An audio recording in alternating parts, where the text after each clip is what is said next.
Welcome, everyone, and please be seated.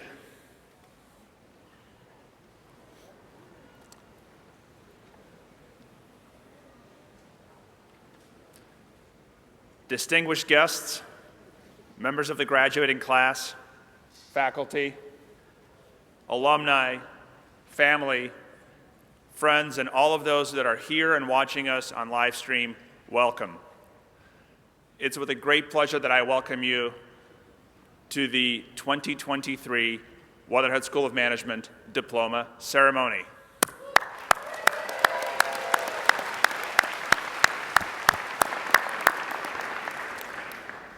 I'm Andrew Medvedev, and I have the pleasure of serving as co-dean of the Weatherhead School of Management. But as they say, I'm not just the co-dean, but also a longtime customer, having earned my degree here so many years ago. As such, I'm doubly proud to present to you the graduates that we have today.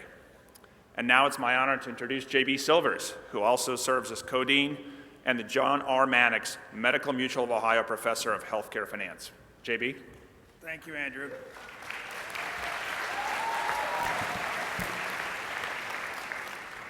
To the class of 2023, congratulations on all your achievements as a Weatherhead student and for reaching this significant milestone. It really is a milestone, as you well know.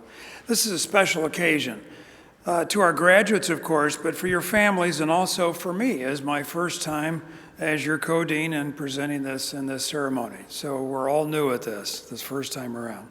But really, this is the day about you, the graduates. In a very short while, you'll walk across this stage and receive a diploma from the Weatherhead School of Management. There are few occasions in life that are more meaningful, more momentous, and more joyful than this day. It is a privilege to be part of it. And for you too, young man. I congratulate you on your achievement and congratulate everyone who helped you and who shares this great achievement of yours, and who, in fact, made today possible, in particular, your families, for their love and support. I'd also like to recognize our faculty members who have spent hours in the classroom with you and who have served as mentors, coaches, advisors, as well as the staff members who supported you in so many different ways. It's really a team effort in many, many respects.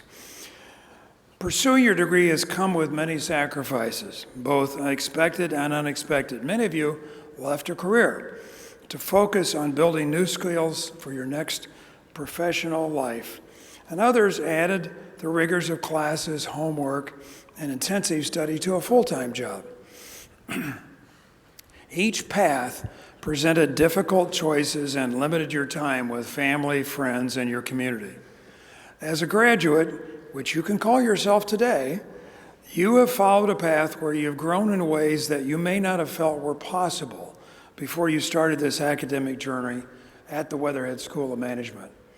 As a whole, the class of 2023 has proven to be intelligent, motivated, and adventuresome, both inside and outside the classroom. Individually, you've taken risks, you've met the challenges that have paid off both professionally and personally. Some of our students took on the challenges of competitions, testing their ability to innovate in front of local and national peers, or engaging in venture capitalists, swaying business leaders with original business solutions. Students in this class worked to secure many competitive awards, which include, and I'll just give you a few, then there are many more, placing in the top 3 of 4 spots in the Association for Corporate Growth Cup competition as part of undergraduate and graduate Weatherhead student teams, winning 3rd place in the 3-minute thesis competition held on this campus, taking home 1st place in the Loyola Marymount University College Business of Administration, International Business and Ethics Sustainability Case Competition, and presenting in front of a panel of judges who all represent unique and diverse fields of investing, social impact-oriented practitioners as part of the 4th annual Impact Investing Competition. And these are just a few, there are many others. These students have also traveled to Dubai to learn about social entrepreneurship in the United Arab Emirates, gained on-the-job experience through fellowship programs with local companies.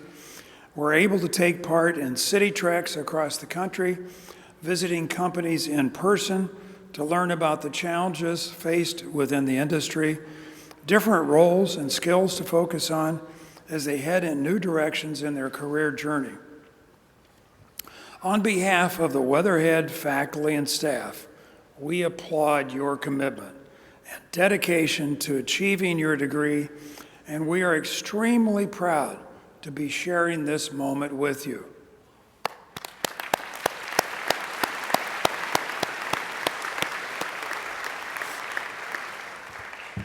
In light of that, it is now my pleasure to introduce Connor Reeder, President of the Graduate Student Association, who will present the graduation address for the class of 2023. Connor graduates today with a Master's of Business Administration. As the president of GBSA, he focused on strengthening the structure of the GBSA, rebuilding relationships between the GBSA and other key stakeholders on campus. Congratulations, Connor.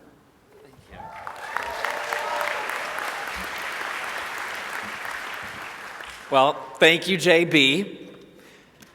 Well, hello, Weatherhead class of 2023. And good afternoon to all our esteemed faculty, staff, attending members of our visiting committee, co-deans JB and Andrew, and most important, the friends and family who have traveled from near and far to celebrate with us our achievements. I am Connor Reeder, and am both honored and humbled to be before you right now. I'd like to take this moment to thank my parents, Carson and Tierney, over here, who instilled in me from a young age the profound impact of an education and what unconditional love looks and feels like. These may have taken a few decades and obstacles along the way to sink in, but hey, Mom and Dad, we made it. I also want to take this opportunity to invite all of you, the Weatherhead class of 2023, to join me in an ovation of gratitude for all our champions, from our peers seated next to us, to the professors, mentors, friends, and family here physically and in spirit who helped us get to where we are today. To all of you, we thank you for your guidance and support.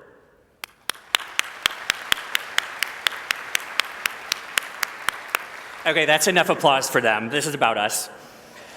The Weatherhead class of 2023. From down the road or across the globe, fresh from undergrad or with years of professional experience, veterans, spouses, parents, individuals, we came together to grow it and develop as professionals, team players, and leaders. To say this journey was easy would not be the truth. Many hours, long nights, and constructive and sometimes heated conversations were spent not just learning new content and concepts, but learning to understand each other and ourselves. Formal academic instruction was only part of the education with which we were presented. Whether we cared to engage in the rest was our decision. As with all experiences in life, the outcomes we achieve are directly proportional to the efforts we invest. Stepping out of this building, off this campus, and into the future, I encourage each one of you to evaluate your respective visions and what investments they will require.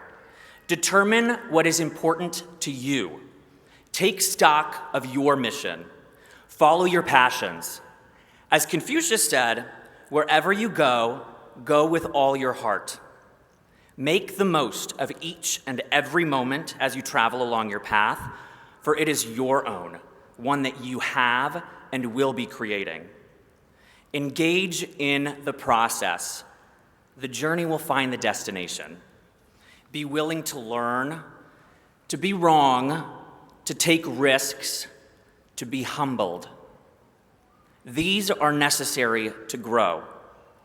Engage with the world around you. care. Much like how those fancy pieces of paper, wherever they are, that we've earned have required the commitments of our time, patience, humility, and fortitude, so will our journeys forward. Our time within the walls of PBL represents only a microcosm of what we are about to experience. At the beginning of our respective programs, many of us entered the classroom slowly and protectively emerging from the pandemic, hopeful of the light at the end of a seemingly arduous tunnel. We leave entering a world of economic uncertainty fraught with geopolitical strife. Though there will continue to be challenges that lie ahead, know that we have the foundations, encouragement, and network surrounding us, sending us forth today as leaders to shape, improve, and care for this world. After the pomp and circumstance of these celebrations have ended and we move forward with our next steps, wherever they may take us, understand this. To be fulfilled, we must put in the work. We have to care. The achievements we receive today are no small feat.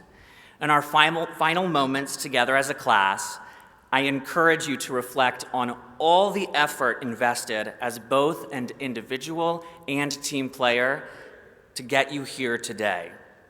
Reflect on how you learned, how you grew, how others helped you learn, how others helped you grow. Know that we will continue to grow if we care to. And so I leave you with this charge. As you venture forth from today towards future endeavors, go all in on the effort. I can guarantee you'll be happy with the outcome. Congratulations, Weatherhead class of 2023. Let's do this.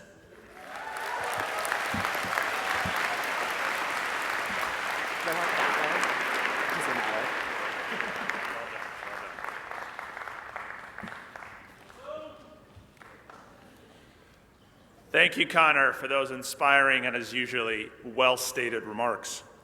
I'm now delighted to introduce our commencement speaker, Dr. Shailesh Mehta. Shailesh's professional journey is one of the finest examples of what Weatherhead alumni like you and I can aspire to, both in terms of professional success and critically external impact. Shailesh is the co-founder and general partner of Granite Hill Capital Partners, a venture capital firm focused on investments in Silicon Valley, technology startups, and select India-related opportunities. Before founding Granite Hill, Shailesh was chairman of the board and CEO of Providian Financial, a Fortune 500 company with over $30 billion of assets and over 18 million customers. He also served as an operating general partner of Sequoia Capital, a general partner with Invesco Funds, president of Capital Holding, and EVP of KeyCorp, which was the largest bank of Ohio at the time. More than all those achievements, though, Shailesh is a distinguished alumnus of Weatherhead, receiving both his master's and PhD in operation research here. I am thrilled to have him here with us today to speak to our graduates. Shailesh, please join me at the podium.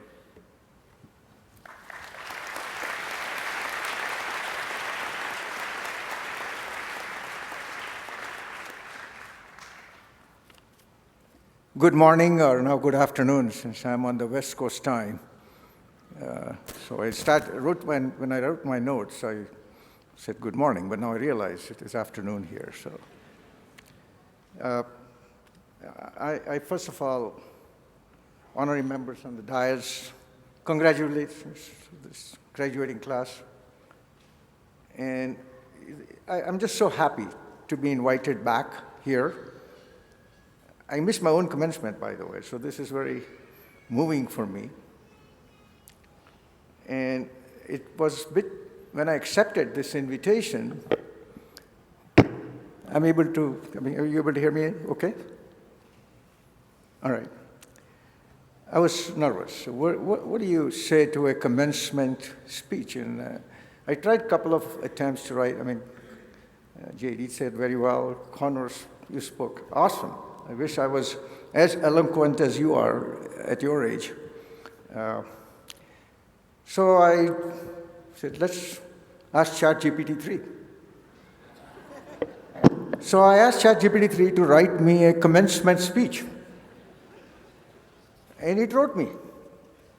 So this is a speech which I printed from my iPhone. This is a ChatGPT-3 wrote me. And the speech is wonderful. It starts like this. This is not me, robot. Okay? Congratulations, MBA graduates. You have successfully completed your academic journey and are now ready to embark on a new chapter of your life.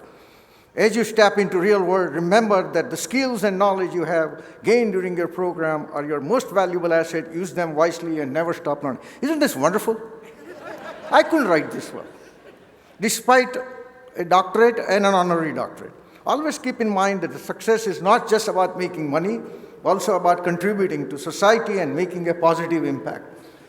It's a beautiful speech. Follow your passions. Remember, Connor, you said that too. So ChatGPT picked it up. Remember, you said follow your passions. It's here. How real time they are, can you imagine? Follow your passion and work hard towards achieving your goals, but also remember to stay humble and give back to those who help you along the way. I can go on and on. So I said, why you need a commencement speaker? A robot will do this job few years from now, because as I live in Silicon Valley, which is on the forefront of innovation in the world, and what I see the coming world and moving so fast, that I believe you all are going to embark in a world that will be much, much different than what we see today in a very short period of time, and it will create incredible opportunities to create new companies, new businesses, new social programs. So I said that, okay, my job is done by robots and why I'm needed. So I said, I need to say something that a robot cannot figure it out, because ultimately we humans have to outsmart the robots. That's a very important challenge for the young people, that these robots are too smart. I mean, they picked up Connor's speech right away. Did you use ChatGPT to write, or? Yeah, it says here, the road ahead may not always be smooth, but don't let setbacks discourage you. Stay focused, determined, and adaptable, and use every experience as an opportunity to learn and grow. Remember, you have power to make a difference in the world, so go out there and make the most of your MBA education. Congratulations. So I've done the congratulations part. Thank your parents, thanks your teacher, thank your professor, thanks everybody who helped you, including the peon in the office, because they all have paid and contributed. All of this is here. So I decided that I need to say something. And now I'm going to switch gear and going from a robot to a human mode. And I will share few experiences in my life, which probably a robot cannot figure it out. Now, my journey in US began in 1971. I never sat on a plane until I came directly from Mumbai to Cleveland. And it was the first time at the age of 22, with $200 in my wallet and $10,000 debt, I boarded the flight. And I thought that I did not know much about America. I did not know about the weather in Cleveland because I had an admission at Berkeley and at Cornell, and I known that Cleveland weather, it was a whole new experience for me. But I tell you, the reason I come to Cleveland, the reason I came to Case, was the three most famous faculty members in the operations research at the time, Dr. Churchman, Dr. Arnold, and Dr. Akoff, attracted me to come to Cleveland at Case and learn under these brilliant minds. That's the good news. I got admission, but when I came to Department of Operations Research, I found out that Professor Churchman has moved to Berkeley, Professor Akoff has gone to Wharton, and Arnoff is running Ernst & Young. But the next team underneath was awesome. I remember all my professors, Dr. Dean, Dr. Riesman, Harvey Salkin, Hamilton Emmons, and so on and on. But most interesting thing for me was, how do I maximize? So at the time, the rule was that you take 3 courses, 4 courses, or 5 courses. The tuition was same. And I was given the tuition waiver in my second semester, but first semester I had to pay from my out of pocket. And it wasn't as expensive as today. We used to pay $1,200 for tuition at the time, which sounded big money. So I decided that I will start looking for a campus job. So I'm taking 5 courses because you pay the same price for 3, 4, or 5. So I'll take 5 courses in my master's program. And I was looking for a job, and I found a little ad that there is a math tutor needed in a high school, and it pays $3 an hour. And it was a minimum wage was $1.60, so I thought $3 sounds pretty good. And I could buy my week's grocery for $12. So I said, $3 an hour is not bad if I get 20 hours of work. I didn't realize what I was getting into. So I went and applied. The job, you have to apply at the East 55th in Euclid.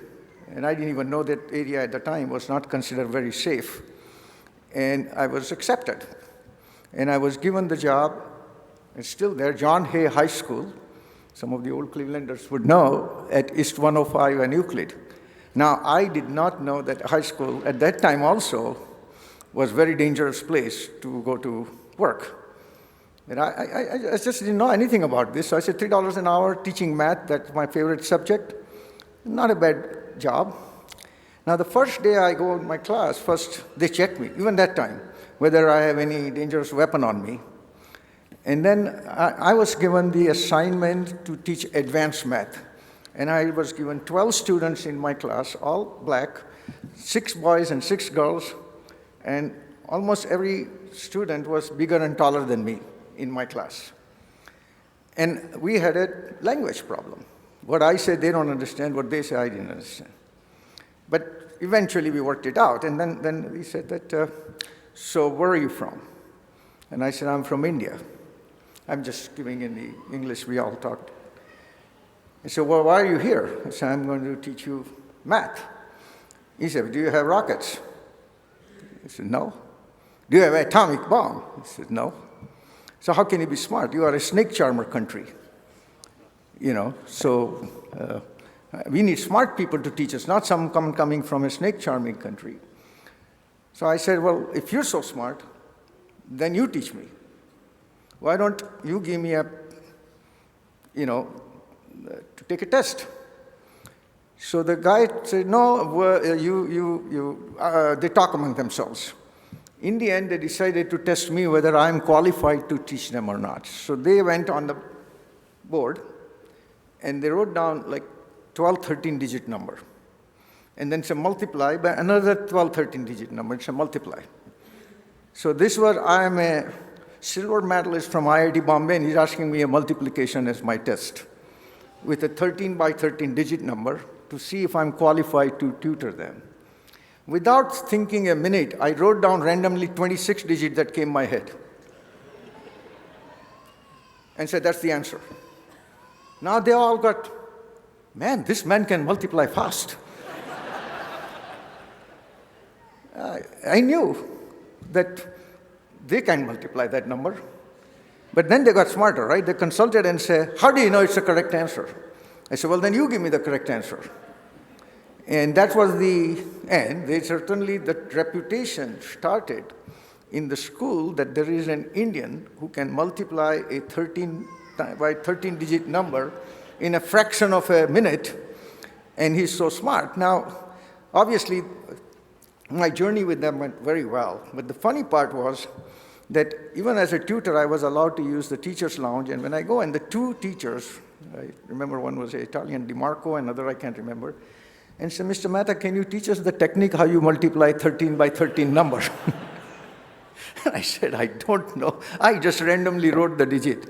So it turned out to be a very pleasant experience for me. All of them passed their advanced math with an A grade. and they were very thankful. And as my parting gift, they gave me a gift, and the culture was here to open the gift you're given. And when I opened, a snake came out, pet snake. I got scared. I am very scared of lizards and snakes and spiders. So I said, no, take it back. I can't accept this pet snake as a gift. But what I'm trying to say that my very first experience said that, no matter where you go, what job you do, but you do it with 100% passion and as perfectly as you can. My teaching to math them was so good that they couldn't believe that math can be fun. And I took serious interest in them. And not like, oh, okay, once I'm done here, this is not my life, and I'm going to move on. And also when you get faced like kind of question about your abilities, you ask me, can you multiply? Sometimes you have to be what I call quick, in a way that where your strength overpowers their weakness. But this is the way my journey began, and that's the takeaway for me. And even today, I remember those days, and I have a much easier time dealing with people. And then an interesting thing is how I ended up in a financial services business. That's the second part. So I had given the master's comprehensive exam. In those days, you can either do a thesis or a comprehensive exam. And I chose the comprehensive exam. I did very well. But then I wanted to stay a little extra as a student visa, so I decided that maybe I can do summer here and look for another job, because this tutoring job was over with this 2 semesters. And so my head of the department, Dr. Dean, called me and said, look, you want to do summer job? To do a summer, grade 2 papers, we'll give you tuition and stipend, and look for a job. So I decided to do my summer. And he said that you want a job? There is a job available. That would you like to do? And I said, how much it pays? So he said, but he didn't ask me what job it is. And he said, I don't care, just tell me how much it pays. It's $7 an hour, so I take it. Then he'd find out that I had a job at the local bank, the largest bank in Ohio. Today you call it Key Corp. At the time it was called the Cleveland Trust Company. It was the largest bank, and we were going through a 73 oil embargo. There was a war in the Middle East, and they had stopped sending oil to US. I remember that we used to pay 18 cents a gallon, and oil was $3 a barrel, and then it just shot up, $18 a barrel. And bank had 83 branches in Cuyahoga County, and they were looking for an operations research person who can do an integer program using the traveling salesman technique to develop and optimize these 13 messengers, 13 drivers, covering 83 branches to minimize the cost of petroleum. And that was a project they thought this is very good to give to an OR student at Case. And Case and Cleveland Trust had a good relationship because President Topher of Case was on our board of directors of the Cleveland Trust Company. And that was my project, and I accepted. But because I was a research project, and it was in those days we didn't have the kind of faster computers that you have today, my job was batch processing, and it will be last after all production jobs are done. So I just sit around, and they pay me $7 an hour to sit around until my program runs, to find the next set of traveling salesman tour. And I need to kill time, and there was a gentleman named Bill Wendling, and his job was what we call the sort pattern. So all the checks that come into the bank, they sort by which Federal Reserve Bank district this check go to. In those days, it was not today's technology. Out-of-town check for $1 million will earn $200 daily interest. And the banks gets millions and millions of dollars of check. And Bill's job was to determine the sort pattern, that which check should go at what.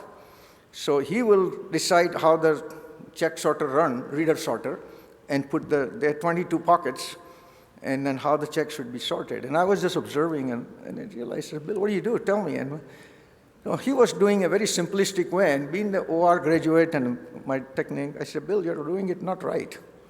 He said, what do you mean? I said, objective function. What's the end point here? What are you trying to achieve besides sorting the check? He said, nothing, I just sort the checks. And I said, no, if you sort checks by the funds availability, then you may save money on float. So he said, yeah, that's true, but I don't know how to do it. So I said, let me show you, because my job is waiting. So I started learning that, like, Seattle check is if we present to the Federal Reserve of Cleveland at noon, you get the same day fund. But if you miss the noon deadline, then you get the next day fund. Then you lose $200 on every million of Seattle checks, and so on. And then it's a 4 o'clock deadline. And the local checks drawn on National City Society, you can submit as late as midnight and still get the same day fund. So I said you sort according to the distance. And, Federal Reserve District.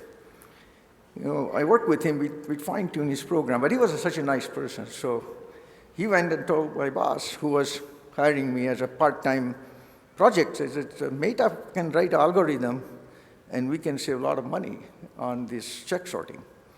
So they came and told me that, can you write one? I said, yeah, it's not that difficult.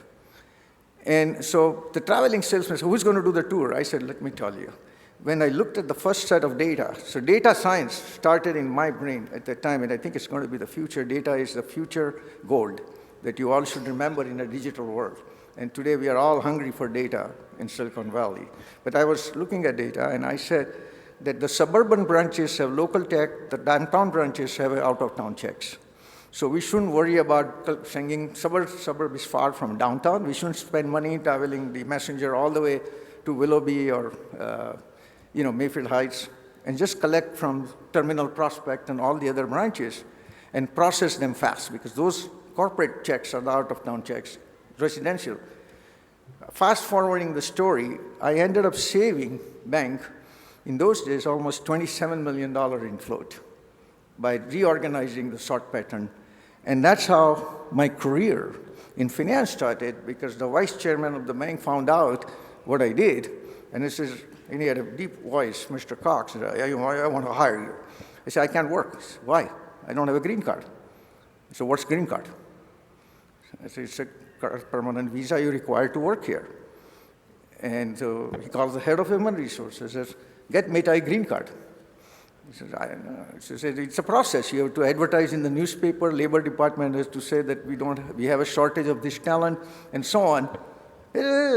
Just get him a green card, because we want the banker here. Well, Senator Glenn was from Ohio, the man who went to space, and our bank was a very good and generous contributor to his campaign. And they called Senator Glenn, we need a green card. And Mr. said, okay, let me talk to Secretary of State. And believe it or not, in 1 week, I got a call from the Immigration Department, Mr. Mehta, come here and pick up your green card. So I was amazed. The things that happened in those days today, you cannot even imagine. But that is how I ended up in the banking business.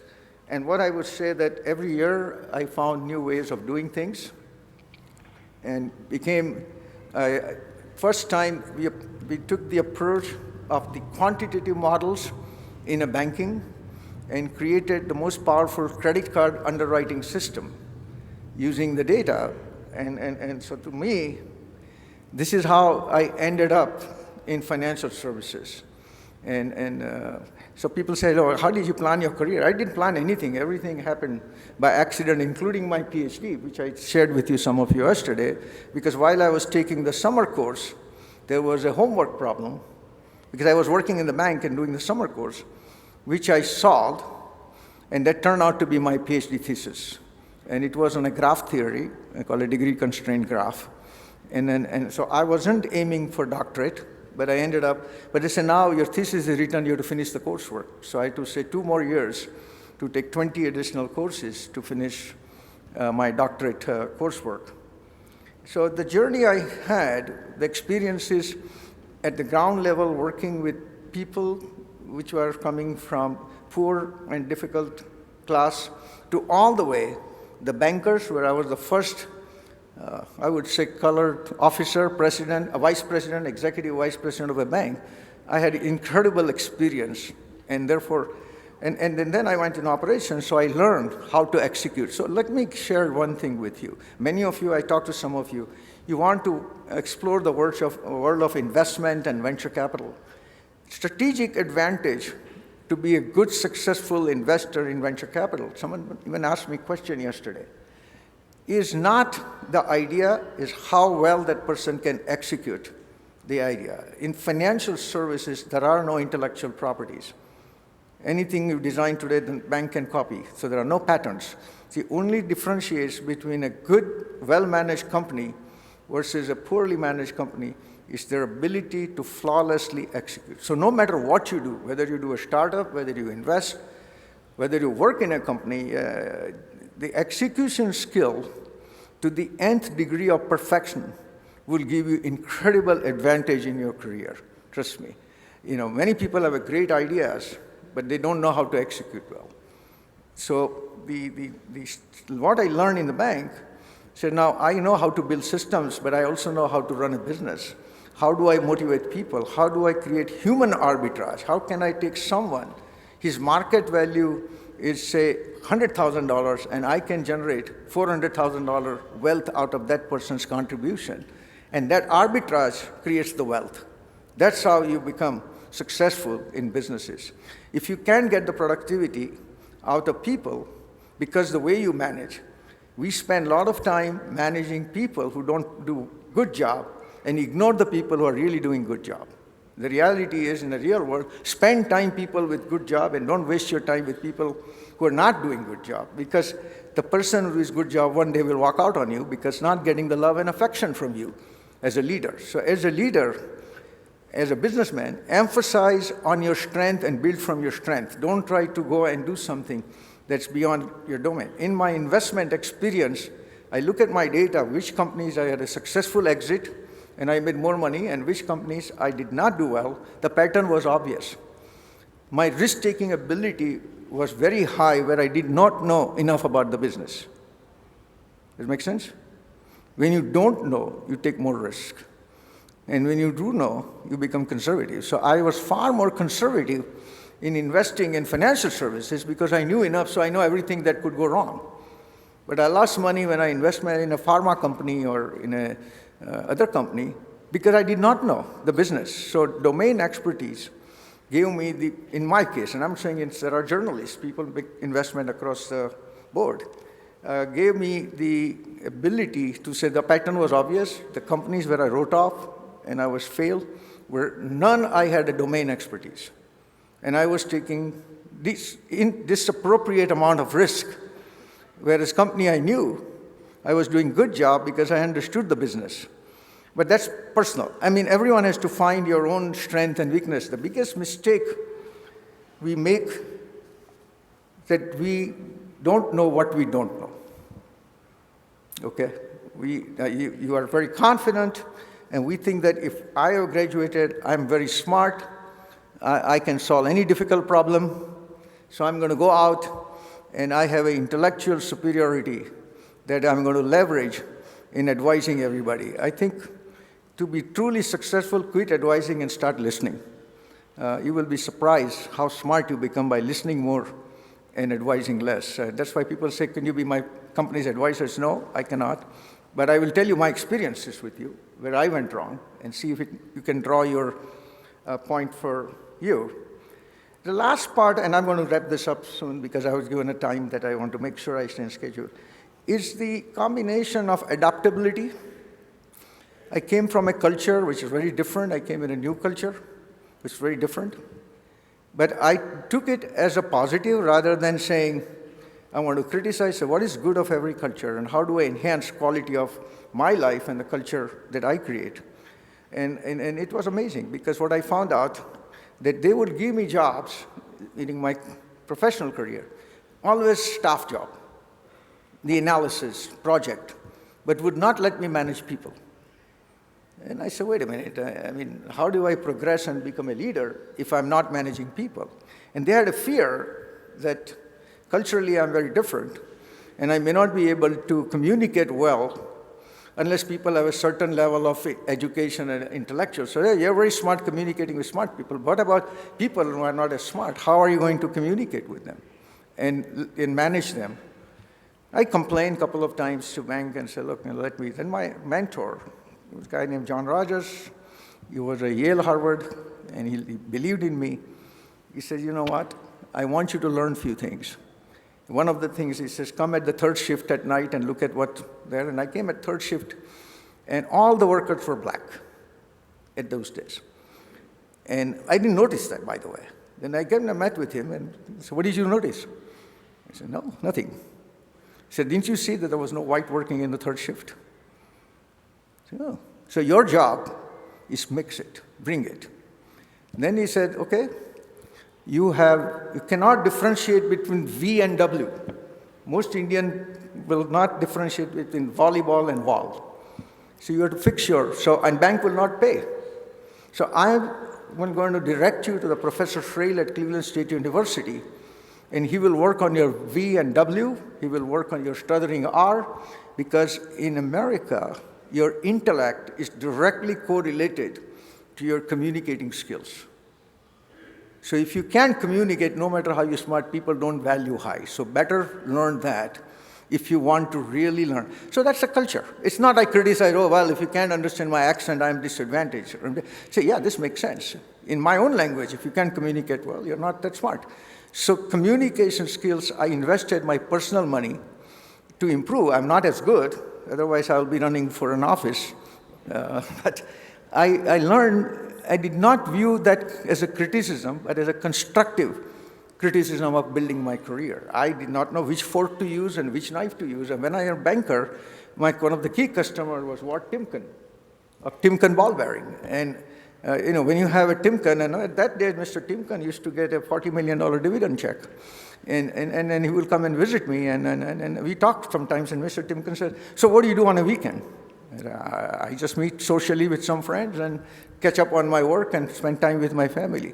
But then I think it's smart for me to ask him, so what do you do for the weekend? So I go boar hunting. I said, where do you hunt boar in Ohio? He said, no, I go Spain, in a private plane, and do weekend boar hunting and come back. Oh, I see. So I say, I'm vegetarian, so. But anyway, what I'm trying to say is the culture, I started learning. I started understanding what's good and what's right. So when you have that kind of a situation, they want your proper manners. Now, today, I may view it was too much, but in those days I said that if I want to be successful, I need to adapt to the environment. Those who adapt become successful and survive. And my going to San Francisco was a complete readaptation of leaving the Midwest culture to go to a California culture, which was very different. I had a startup company. Here I had an office on the 19th floor with a view of Lake Erie, reserved parking space, and so on. And over there, I had to do my own travel booking because it was a startup. We are a small company. Again, I had to adapt my lifestyle from an executive perks to a small company culture. And I adapted that. And it was pleasure and fun to build a company from 80 people to 12,000 employees.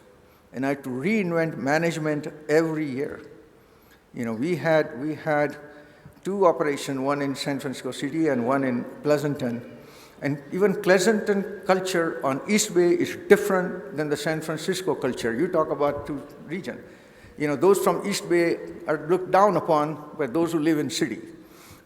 So it's a adaptability, and I had to go and work accordingly.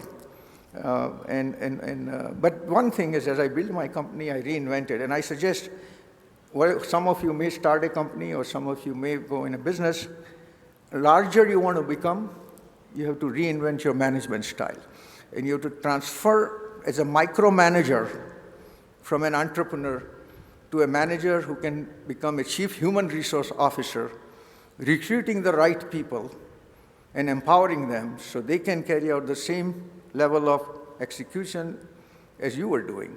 Then you can replicate and create scale. Otherwise, someone who can manage 20 people can't manage 2,000 people. It's a whole different thing.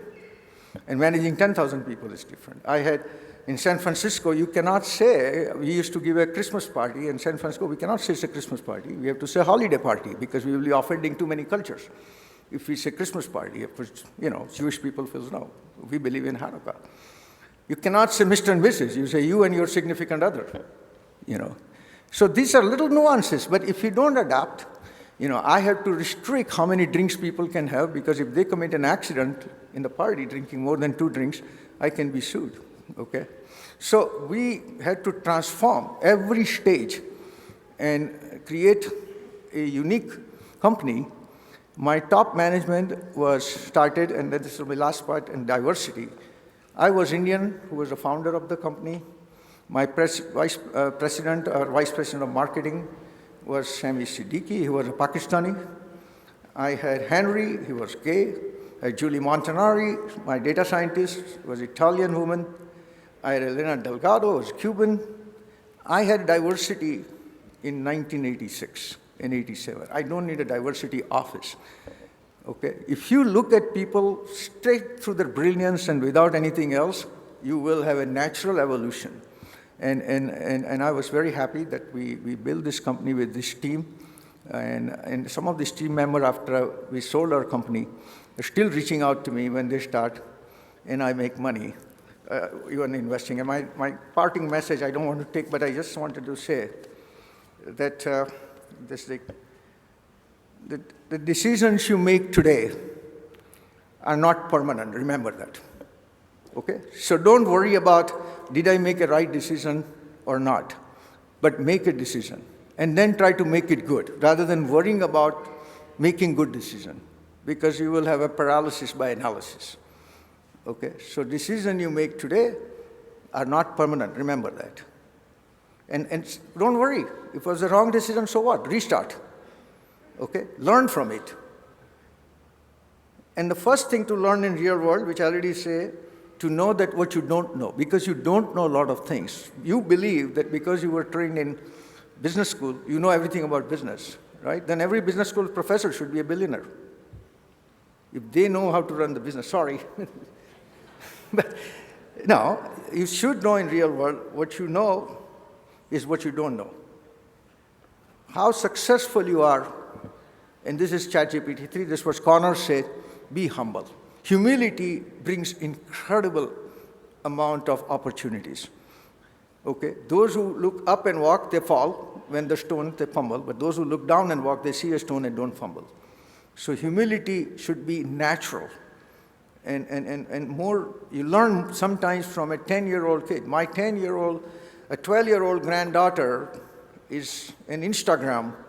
She has a 10,000 follower today, at the age of 10 years.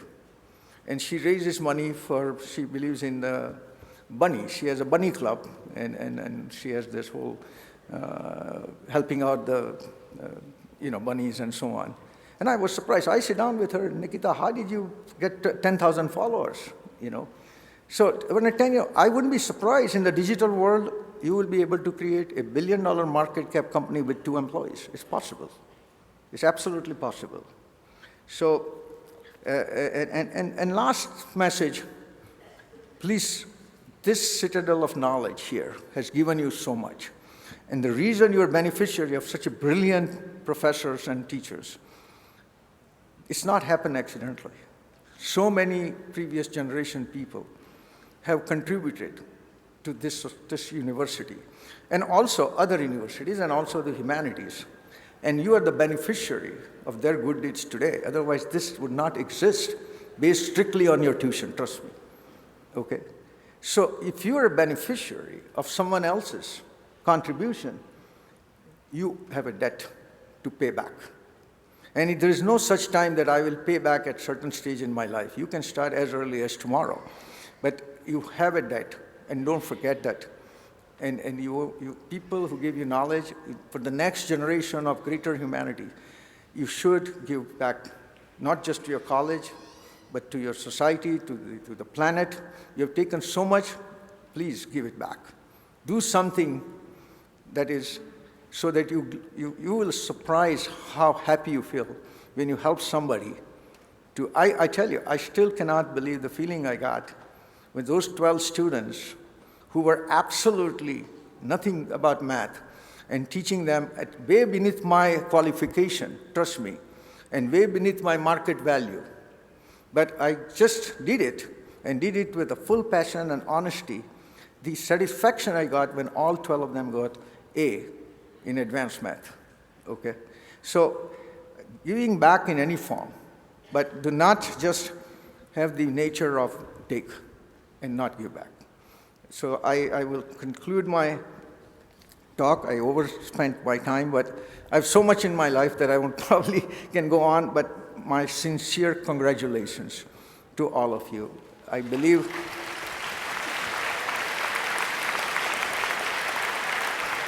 thank you. I believe a lot has been said. When I look at people with your energy and enthusiasm, I'm very optimistic of future of humanities in the world. You all are going to do phenomenal in your life. And I'm wishing nothing but all the best to all of you. Thank you.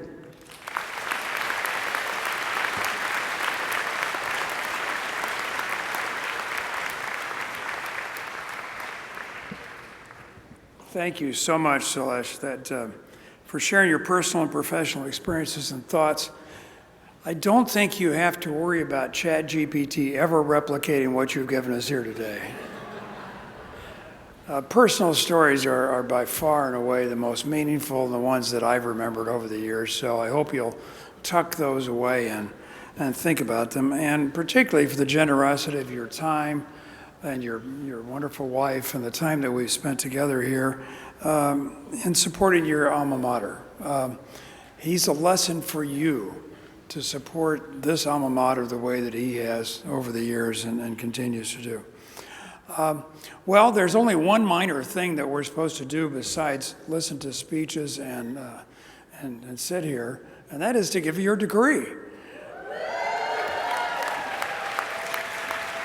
So let me be formal. Congratulations by the order of the Board of Trustees and by virtue of the authority vested in me. Oh, I've never said that before. Amazing.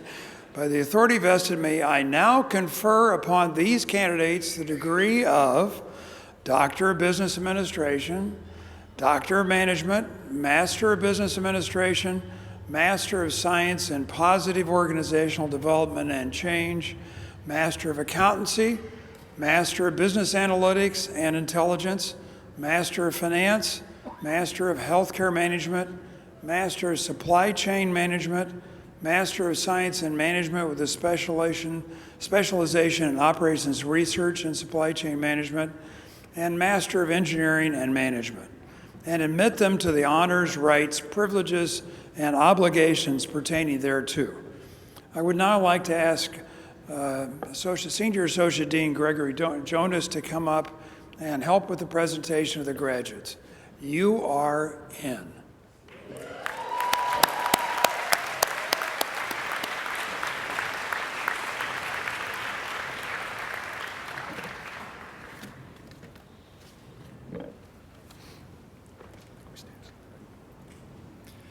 As we prepare to present the class of 2023, we ask that audience members please not approach the stage to take photos, as this will block the view of others.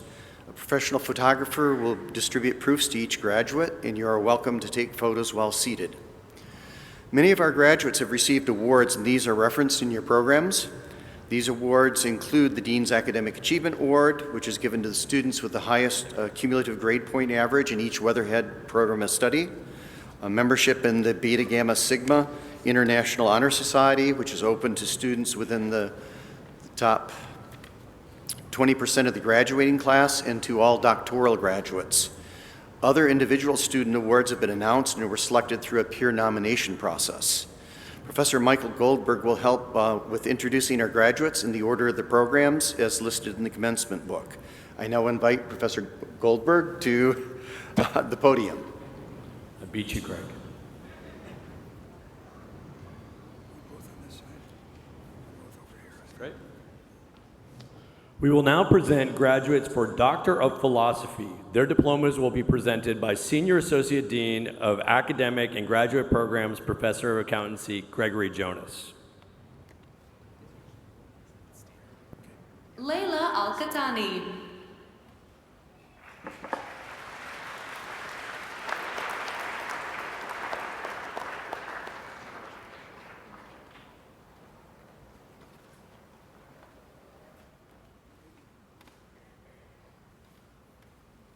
Estelle Elena Archibald.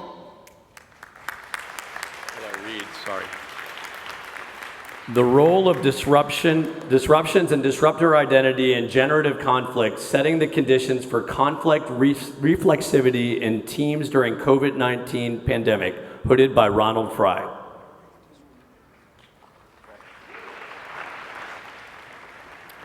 Michael Charles Bellissimo.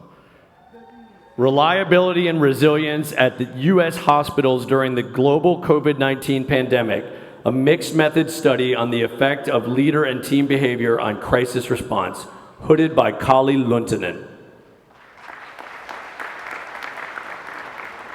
Michael Richard Colley. The experience of American frontline health workers with electronic medical records technology during the time of COVID-19, a phenomenological inquiry following the systems approach, hooded by Kali Luntinen. Erica Monique Johnson. The cycle of traumatic stress, exploring the impact of early life trauma in the workplace and the role of supervisor support, hooded by Diana Billamoria.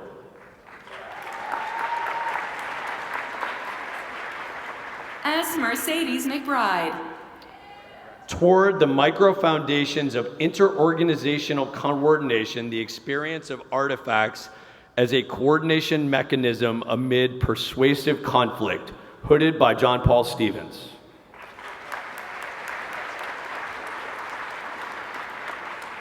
Curtis Anthony Merriweather Jr. Cognitive load, EHR use, and psychological stressors' influence on decision-making performance within healthcare, hooded by Kali Luntinen.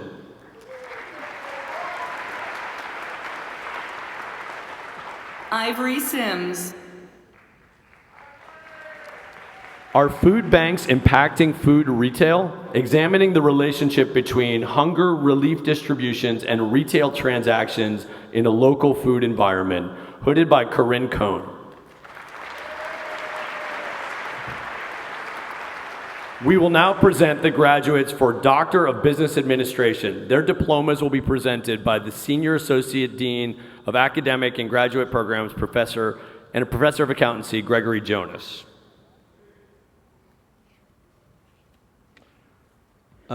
Jarisha Ali Reeses Salabalis. Beyond profit, an exploration of entrepreneurship, social entrepreneurship, economic advancement, and the roles of human characteristics in the African American community, hooded by Diana Billamoria.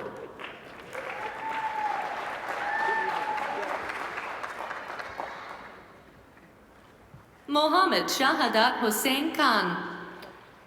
Investigating drivers of firm performance, business growth, and corruption within Bangladesh, a mixed method study, hooded by Kali Luntinen.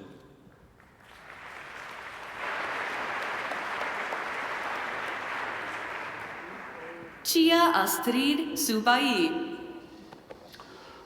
Where you live can kill you. Key factors that contribute to maternal morbidity in resource-scarce areas. Hooded by Yunmei Wang.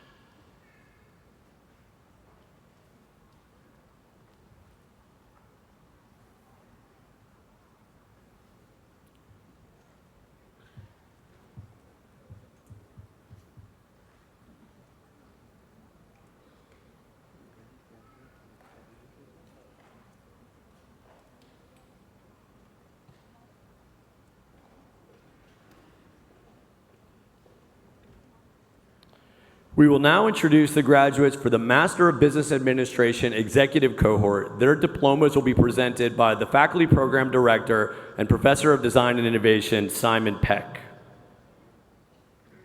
Ryan C. Arth. Congrats. Lakeisha Miller Barclay. Congratulations. Michael Theodore Bigham. Congratulations. Bridget Kathleen Brown.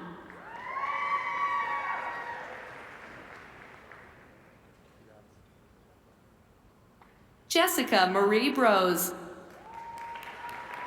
Congratulations. Good school. Matthias Book. Congratulations. Yang Tao. Congratulations. Madeline Corcharo Valentin. Matthew James Dunn. Kevin Michael L. Hayek. Elizabeth First. Emre Gorgun. Geneva Hartfield.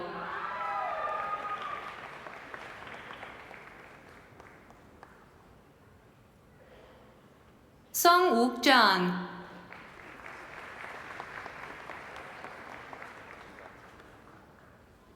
Jeffrey Miller.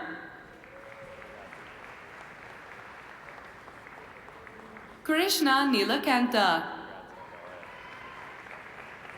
Mark Alexander Perrell.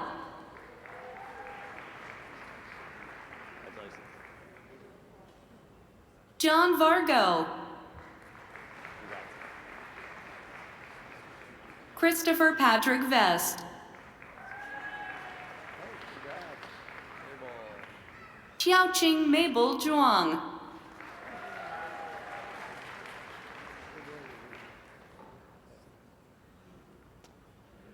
Now we continue and introduce the graduates of the Master of Business Administration full-time cohort. Their diplomas will be presented by the Senior Associate Dean of Academic Affairs and Graduate Programs, Professor of Accountancy, Gregory Jonas. Arman Agarwal. Amen. Congrats. Colin J. Bazinski. Congratulations. Elia Casanova. Congrats. Samit Kumar Chauhan. Hey, congrats. Nicholas George Swickla.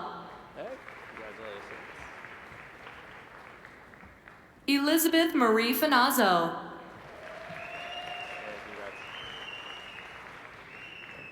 Brandon Gathigan. Hey, you. Congrats. Kirby Gilmore.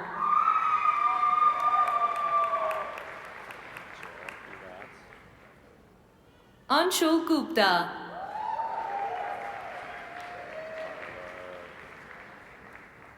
Tyler Holsapple.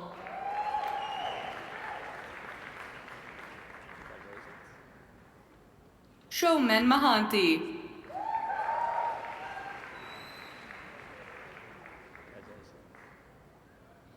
Elizabeth M. Matthews.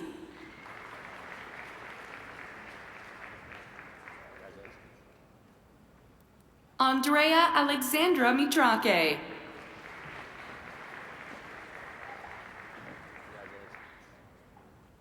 Shreya Mittal.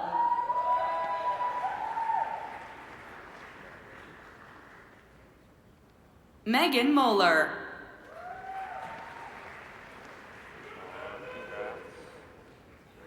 Sean Moss. Sohan Phillip.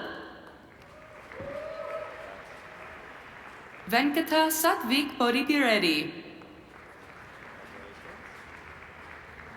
Suyash Pranjal. Kyle R. Regan. Connor Thoman Reeder.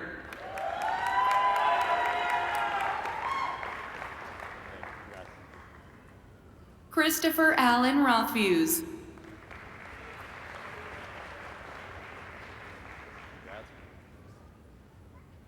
Ryan Schumacher.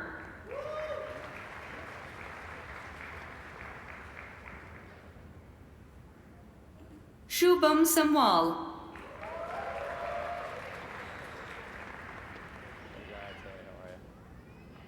Pradeep Shashi Dharankumar. Vipul Singh. Nikita Tayal.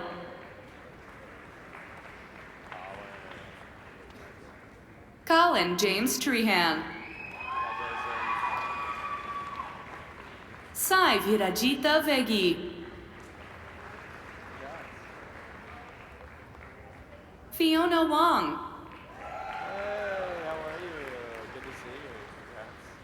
Mei Fong Ju.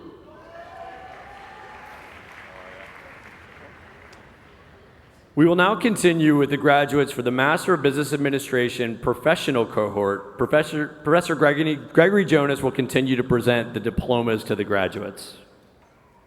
Mark Nicholas Boych.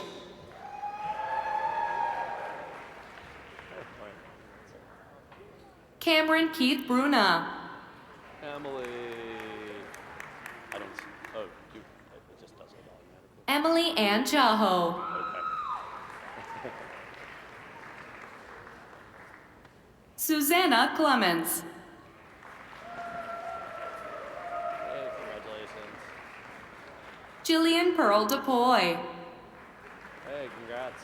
See you. Daniel B. DeSillo. Hey, congrats. Sarah Elizabeth Donnelly. Congrats. Nicholas R. Zernak. Hey, you. Congrats. Alexandria Alganian. Hello. Congratulations. Nida Ali Faruqi. Congratulations. Andrea J. Floro. I saw your awards in that hallway. Congrats. Aaron Gadanek.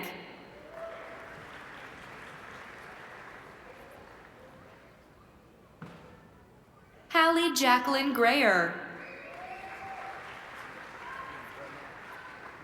Hey, congratulations. Jacob Vincent Gushing. Congrats. Melissa Gutschmidt. Hooray. Congrats. Raymond Craggy. Thank you. Congrats. Alyssa Ann Marinowski. Hey, congratulations. Raghu Misala.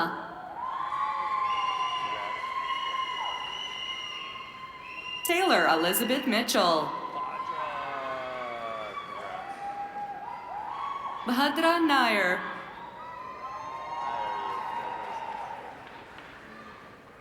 Ella Alexandra Novik. Hey, congrats. Martin Oswald. Hey, how are you? Congrats. Good to see you. Mark Paget. Hello, congratulations. Lauren Mackenzie Page. Virgin. Congrats, man. Surgeon Reich.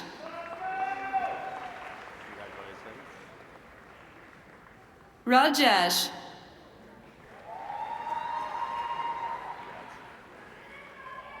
Paul Henry Rumke. Congratulations.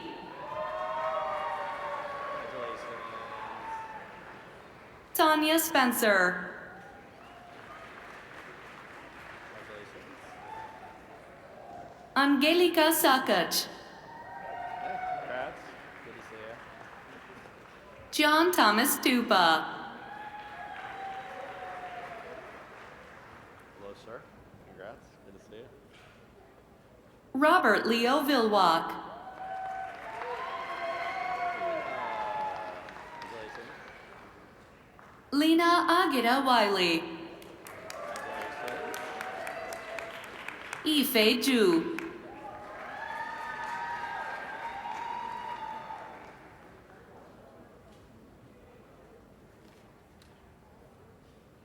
Thank you.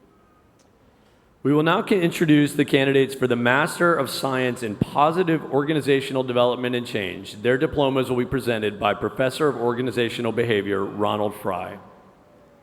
Kelly J. Baycoat. Laura Baranek. Congratulations. Christopher David Cloud. Paula Hoffman. Congratulations. Jean M. Leathers. Congratulations.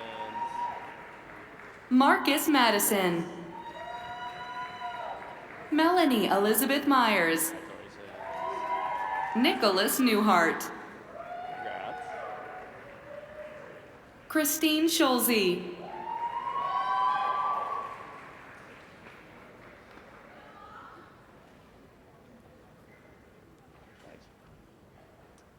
We will now introduce the candidates for Master of Accountancy. Their diplomas will be presented by Department Chair and Professor of Accounting, Thomas King. Nasser Amash Al-Harbi. Lidette K. Ballet.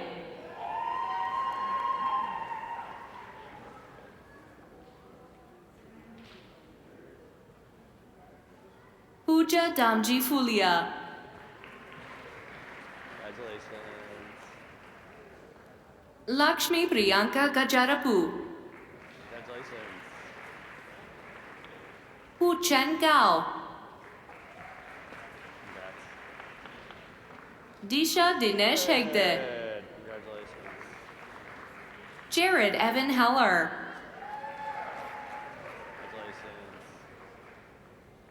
Congratulations. Ramyasri Garuturi. Congratulations. Ujwal Avinash Kashyap.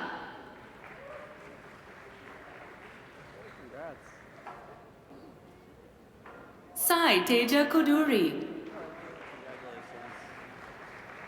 Grace Yong Sun Lee. Congratulations.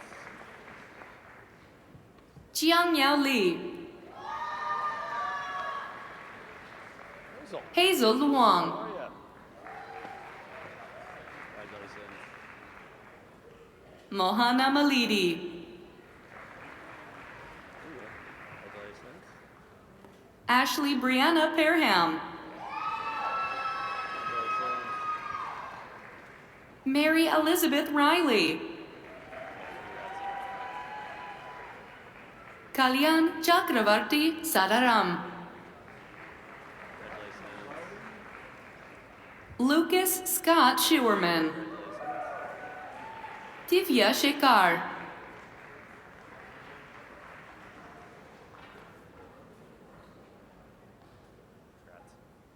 Abrar Tobegi. Mohana Pratima Venkatapuram. Dongping Shi. Jia Yishi. Congratulations. Hong Jingjiang. Yan Zhang. Congratulations. Yi Xuan Zhang. Congratulations. Ka Yao Zu.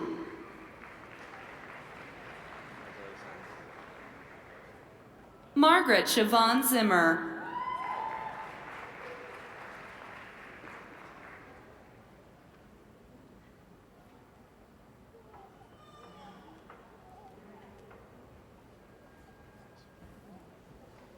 We will now introduce the candidates for Master of Business Analytics and Intelligence. Their diplomas will be presented by Department Chair and Professor of Operations and Faculty Program Director Kamlesh Mathur.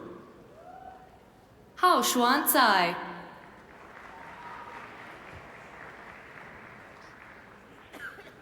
姬瑶珍 志玲珍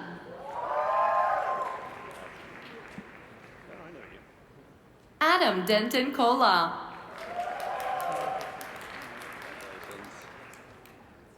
顾哲远 林元空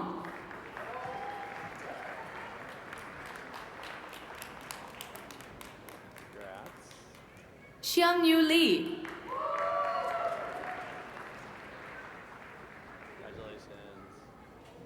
于同里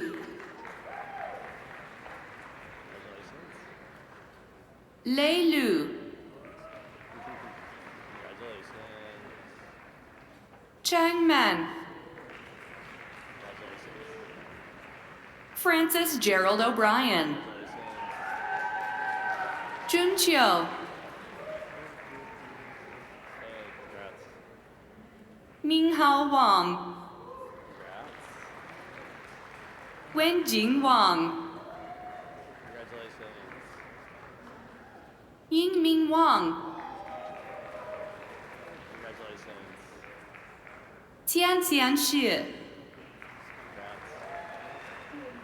Jia Dazhan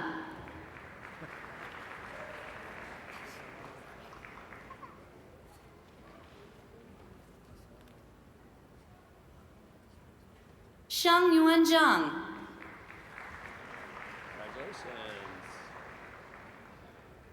Zhang Bangzhang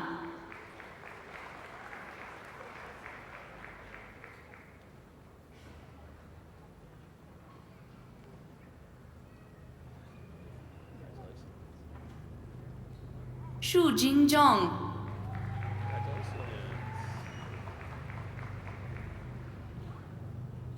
Wen Taozhu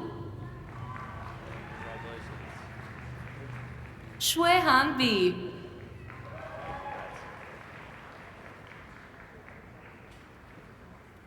Patrick James Campbell Tarek Shape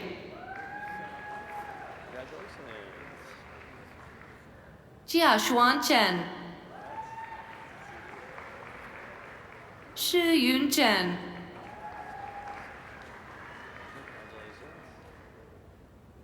Tian He Chen Zijian Chen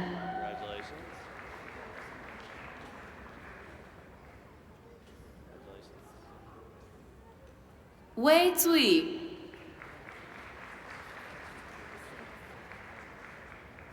Hao Yue Zhang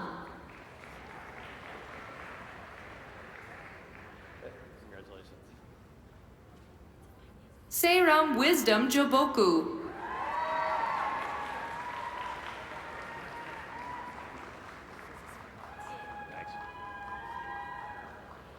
We will now introduce the candidates for Master of Finance. Their diplomas will be presented by Department Chair and Professor of Banking and Finance and Faculty Program Director CNB Krishnan. Wei Du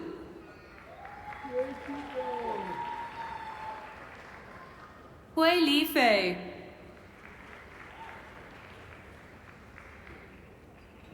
Hao Feng Gao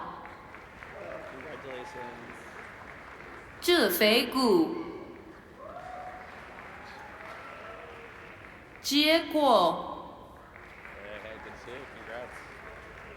Anthony Douglas Hart Ali Hashmi Xin Ho Hu Yu Yao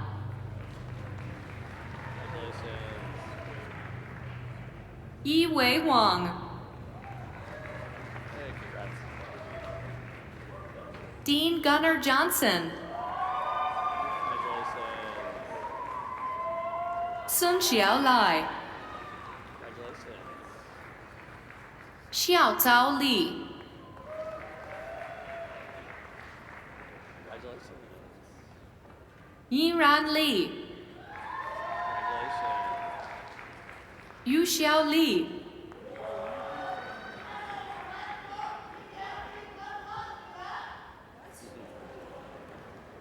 又哲丽， Congratulations. 又杨林，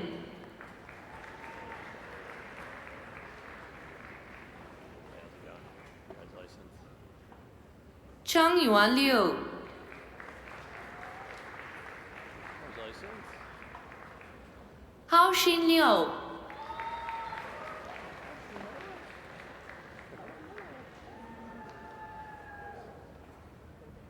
Nice. You're all good. 殷辉六， 岳阳六，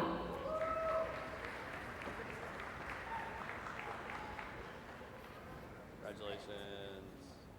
约翰六， Congratulations. 幽林六， Congratulations. 于伟路， Congratulations. Nicole Brianna Lyon, 悉尼路，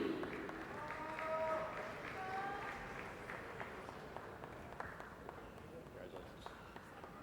姚路， Congratulations.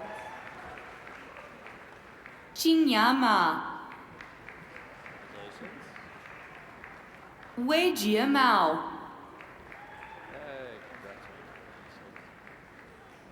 Joaquin Mendoza, Hey, Chris. Christopher Min, Congratulations. Esther Anatolievna Muzichuk,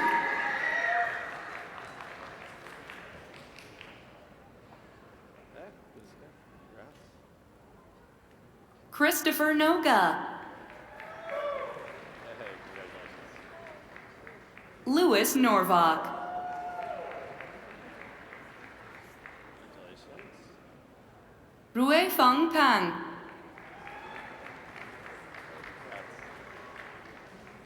Ethan Kilyoung Park, Congrats, man. Mitchell Kevin Prendergast, Hey, congratulations. Nicholas Henry Parkman Rao, Hey, how are you? Good to see you again. Congrats, man. Alexandru Rumleansky, Hey, how are you? Congratulations. Kanishk Sahani,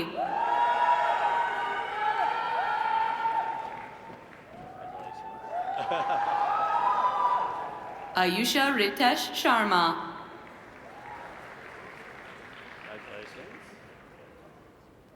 Congratulations. Ritesh Girish Sharma, Congratulations. Bo Wen Shen, There he is. What's up, Michael? Congrats, man. Michael Stelano, Congratulations. Thomas Tash Stanton,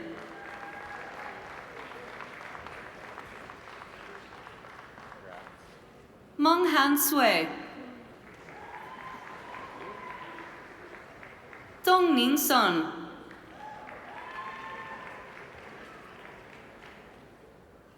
Congratulations. Hong Yang Sun, Congratulations. Lin Sun, Congratulations. Hello. Chu Yang Sun, Congratulations.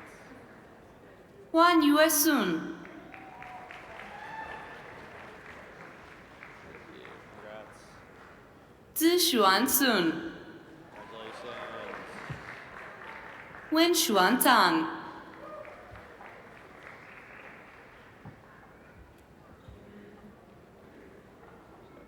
Congratulations. Xin Ran Zhang, Congrats. Nevada J. Todd. Shuyi Wang. Jingyue Wang.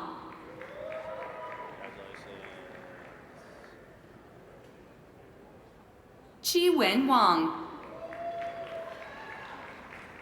Rudan Wang.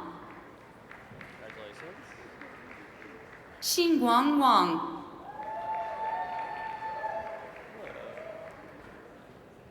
Yurui Wang. Zhu Jian Wang. Mengyang Wu. Yang Wu. Selfie. Selfie alert. Bo Xuanshi. Congratulations. Bing Xiaoyang.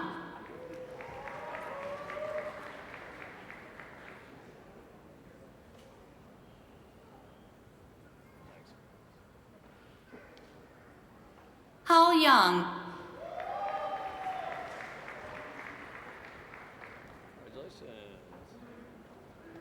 Mo Yang.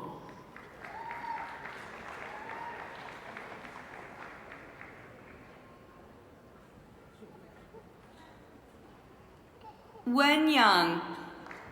Hello, good to see you. Congratulations. Wen Junyang. Congratulations. Jianglin Yu. Congratulations. Xin Yue Zhang.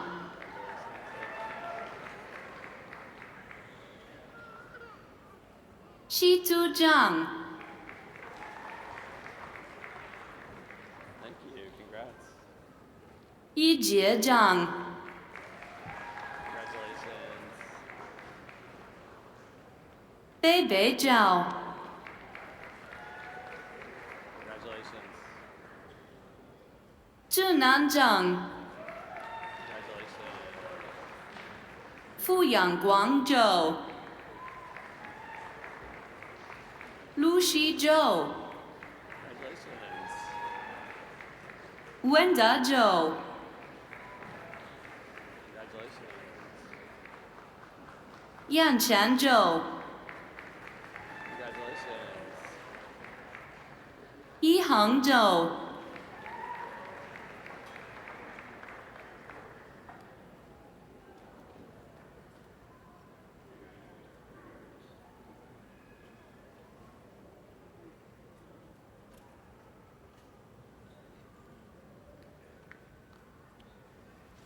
We will now introduce the candidates for Master of Healthcare Management. Their diplomas will be presented by Professor of Design and Innovation, Faculty Program Director, Philip Kola. Abdullah Al-Jabri.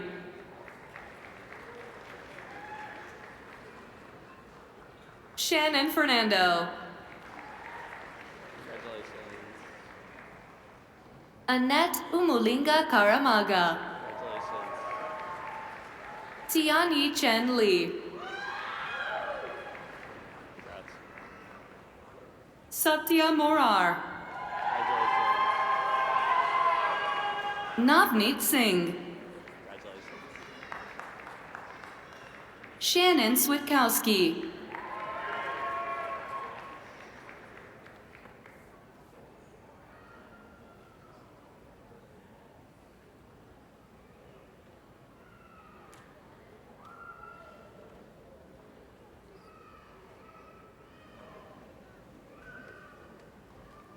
We will now introduce the candidates for Master of Supply Chain Management. Their diplomas will be presented by Professor of Operations and Faculty Program Director, Michael Goulder. Ali Asghar A. Azim. Besi Bai. Congratulations. Siyuan Chen. Congratulations. Jagadesh Devraj. Congratulations.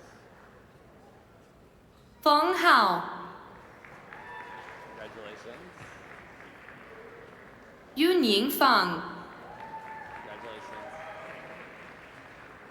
Congratulations. Abhishansha Gautam, Congratulations. Kuan Huang, Congratulations. Ni Han Huyen,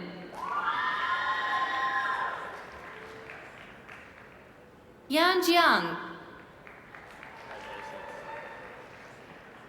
Raghu Varma,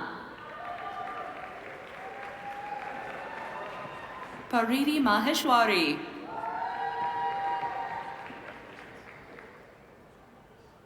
Jacob Matthew Shapanik,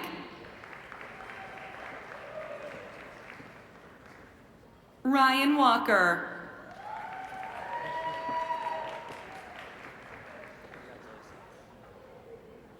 Yu Wei Yang, Yi Ming Zhao,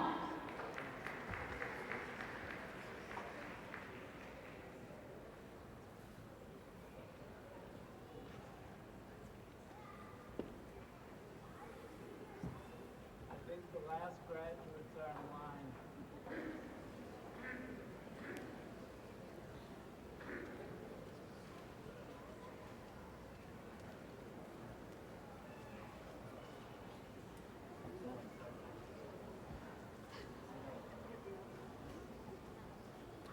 We will now introduce the candidates for Master of Engineering and Management. Their diplomas will be presented by Associate Dean for Professional Programs and Faculty Program Director Suneva Collins. Joseph Beament, Congratulations. Camila Maria Castro Romero, Congratulations. Rahul Jena, Alex Robert Glatz,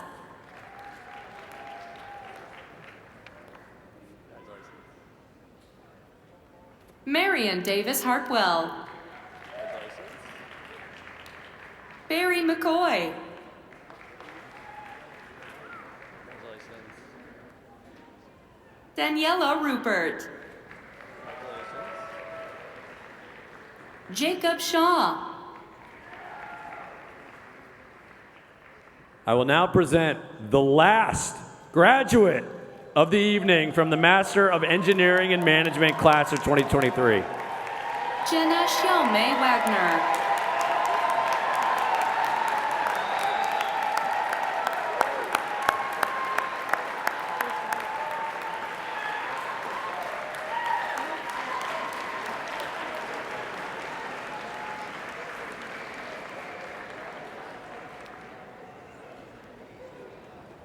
All right, now that you all are fully diplomaed, please join me in congratulating our graduates. Well done, class of 2023.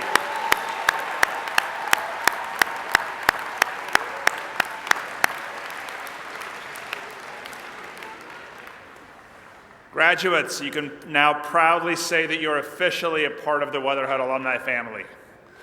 24,000 strong team of connectors, advocates, and mentors with a strong vested interest in your continuing success. And all that is powered by our culture of mutual support. Alumni like you really do challenge the status quo, change the way people think and act, and carry the Weatherhead spirit with them at all times. You too now have that awesome privilege and responsibility of being in that group. And much like your time at Weatherhead, what you get out of that membership, as Connor and Shailesh said, is what you put into it. So wherever you go from here, please know that Weatherhead will always be here for you as another home for you. A source of insights, shelter in a storm, a place to recharge, reconnect, and grow. We can't wait to welcome you back as mentors, teachers, speakers, employees, and apparently co-deans. You're now ready to move forward. JB, I, and the rest of Team Weatherhead who have seen you through this journey have no doubt of that. Graduates, please join me in thanking everyone who's made this journey possible for you one more time.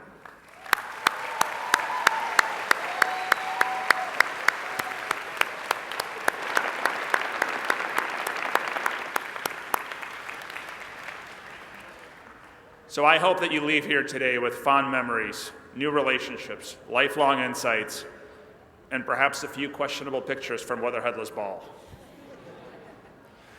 As you step into the next phase of your journey, please continue to put your education, energy, and enthusiasm towards making this world indeed a better place. It needs you. We now conclude the 2023 Weatherhead School of Management Diploma Ceremony. Congratulations and best wishes. But our last ask of you will be to stay in your seats until the recessional is complete, and after that, we welcome you back to PBL for a little reception. Thank you.